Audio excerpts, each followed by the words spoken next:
Chapter 1: A Quiet Start.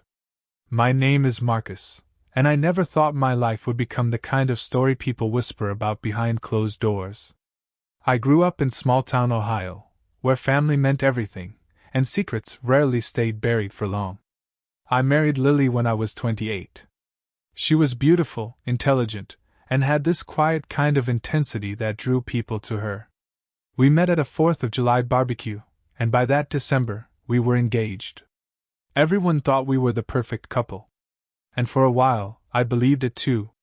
My Uncle Ryan, my dad's younger brother, was always around. He was in his early 40s, fit, charming, and had the kind of personality that lit up a room.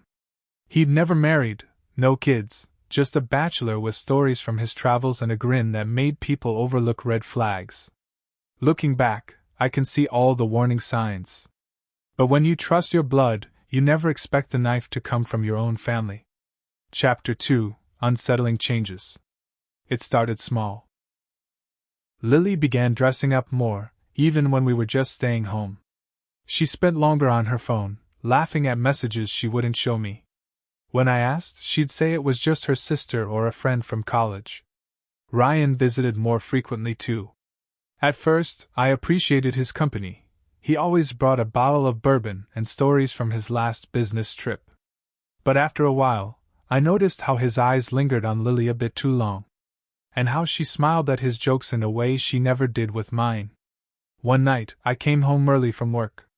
The lights were dimmed, music was playing, and I heard soft laughter coming from the living room. I walked in quietly.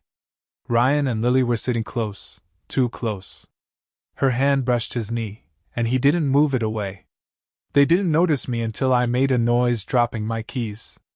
The way they jumped apart told me more than words ever could. Chapter 3: Digging for Truth. I didn't say anything that night. But I started watching. Listening. Checking Lily's phone when she was in the shower. She had a password now. She'd never had one before. So I did what any betrayed husband would do. I installed a small camera in the living room. I didn't want to believe what I suspected. But the footage broke me. 2 days later, while I was working late, Ryan came over. They kissed. Not just a kiss of passion, it was slow, familiar, comfortable. They had done this before. Later, they moved upstairs. I didn't watch that part. I couldn't. I sat in my car, fists clenched, heart racing. My wife. My uncle. In my home. In my bed. Chapter 4: The Confrontation. The next morning, I told Lily I knew. She froze. Her face turned pale, then red. She didn't deny it. She didn't cry. She just whispered, "I didn't mean for it to happen." I asked, "How long?" 3 months, she said. 3 months of lies. Of stolen moments and fake smiles. Of making love to me while giving her heart to someone else, my own uncle. "What does he have that I don't?" I asked. She looked away. "It's not about that, Marcus. He just listens. He makes me feel seen." That hurt more than I expected. "I'm your husband," I said. "You were supposed to come to me." Chapter 5: My Uncle, My Enemy.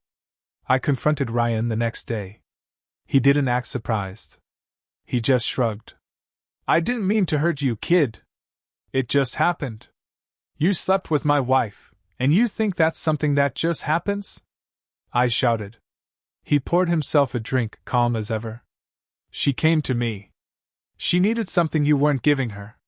I didn't force anything." I wanted to punch him. Instead, I walked out, knowing that if I stayed, I'd do something I couldn't take back. Chapter 6: The Fallout. Lily left 2 weeks later. She moved in with Ryan. My own uncle took my wife and didn't even have the decency to feel ashamed. Friends chose sides. Family dinners became awkward. My parents were torn, angry at Ryan, heartbroken for me, but still hoping things could go back to normal. Nothing was normal anymore. At night, I lay in bed, staring at the ceiling, replaying everything. Wondering what I missed. Where I failed. How I lost both a wife and an uncle in the same breath. Chapter 7. Moving on. The pain didn't fade quickly. But time has a way of dulling even the sharpest wounds. I started therapy. Got back into running. Took a solo trip across the country just to feel something new. And somewhere between Arizona deserts and Pacific coastlines, I began to rediscover who I was without Lily. I sold the house we shared. Got a dog.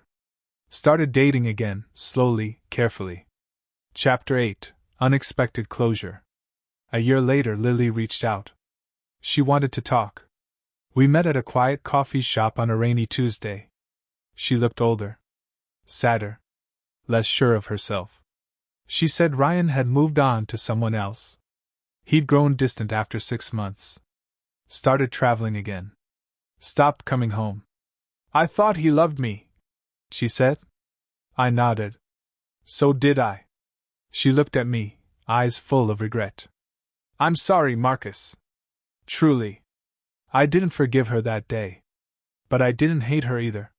Sometimes, people just break. And when they do, they pull others down with them. Chapter 9. Forgiveness and freedom. I've learned something since then. Forgiveness isn't for the person who hurt you, it's for yourself. It's how you finally let go of the weight. Ryan is no longer a part of my life. My family remains fractured, but I've built something new. Stronger. Wiser. And Lily? She moved to a different state. I hear she's working as a teacher now. I hope she finds what she's looking for. As for me, I'm okay. No, I'm better than okay. Because now, I know what I deserve. And it's more than betrayal. It's peace.